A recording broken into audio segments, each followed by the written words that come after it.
Salut les amis, j'espère que vous allez bien. Ça, c'est la deuxième partie de notre exercice.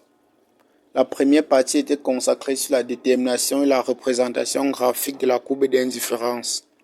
Pour ceux qui n'ont pas encore regardé, le lien est disponible dans la description de cette vidéo. Dans cette partie, on va voir comment déterminer l'équation de la droite de budget et comment la tracer. On verra aussi comment déterminer le taux marginal de substitution. Avant de passer à la résolution, on va relire notre exercice. Exercice. Soit un consommateur qui consomme seulement deux biens X et Y. Ses préférences peuvent être représentées par la fonction d'utilité suivante. U égale à 1K fois X carré fois Y. Ce consommateur dispose d'un revenu R qu'il alloue en totalité à l'achat de ces deux biens, soit Px et Py les prix des deux biens X et Y. Partie 2. Supposons que le revenu R égale à 60 Px, c'est-à-dire le prix du bien X égale à 6, le prix du bien Y égale à 3. Donnez l'équation de sa droite de budget et tracez-la sur le même graphique. Il s'agit du graphique sur lequel on a tracé la courbe d'indifférence dans la vidéo précédente. Solution. Donnons l'équation de sa droite de budget. On sait que pour déterminer l'équation de la droite de budget, on utilise la formule suivante. R égale à X fois Px plus Y fois Py. R c'est le revenu, Px c'est le prix du bien X et Py le prix du bien Y.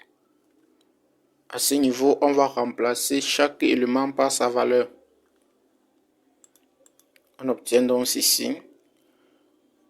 À partir de là, on va isoler Y. Donc 6x va aller vers la gauche. Là, nous obtenons ceci.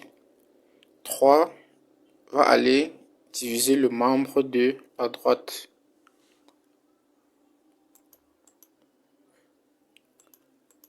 On obtient Y égale à 20 moins 2x. Car ici, on divise 60 par 3, ça nous donne 20. 6 par 3, ça nous donne 2. Donc, on va tracer l'équation de la droite des budgets. Mais avant de le faire, nous allons déterminer les points qui appartiennent à cette droite. Là, nous avons X et Y.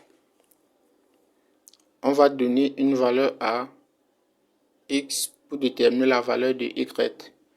Pour X égale à 0, là on remplace X dans notre équation par 0. Donc on aura Y égale à 20 moins 2 fois 0. Donc à partir si ça s'annule, on aura Y égale à 20. Pour Y égale à 0, on remplace ici, on remplace Y par 0 et puis on détermine X. Donc on aura 20 sur 2 qui nous donne 10. Nous allons passer à la représentation graphique. Ça, c'est notre repère.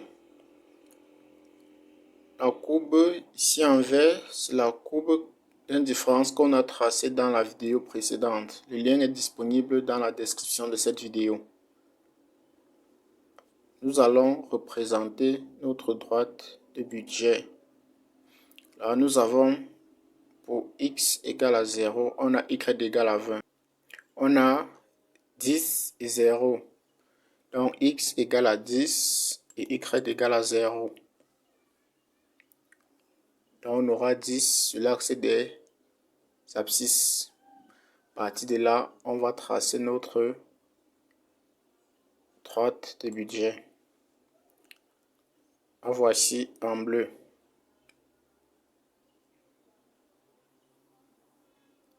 Passons à la question suivante. B. Déterminer le taux marginal de substitution du bien Y au bien X en un point quelconque. On sait que quoi? Le taux marginal de substitution est égal au rapport des utilités marginales. On a ceci. À partir de là, nous allons déterminer l'utilité marginale du bien X et l'utilité marginale du bien Y. Et puis, on va remplacer dans la formule. Okay. Ça, c'est notre fonction d'utilité donnée plus haut. On va se servir de ça pour déterminer les utilités marginales. L'utilité marginale de x égale à la dérivée de la fonction d'utilité par rapport à x. Là, 2 va descendre. On aura 2 sur 4 fois x puissance 2 moins 1 fois y. En simplifiant, on obtient ceci. Pour l'utilité marginale de y, on va dériver cette fonction par rapport à y. On aura 1 sur 4 fois x au carré fois y puissance 1 moins 1. Y puissance 1 moins 1 nous donne 0. Y puissance 0 nous donne 1. Donc on aura ceci. Nous allons remplacer dans la formule. On obtient ceci. En simplifiant, on obtient 2y sur x.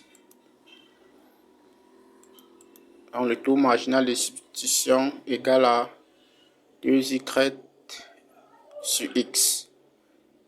Merci pour votre attention. C'était tout pour cette vidéo. On se dit à très bientôt pour la partie 3.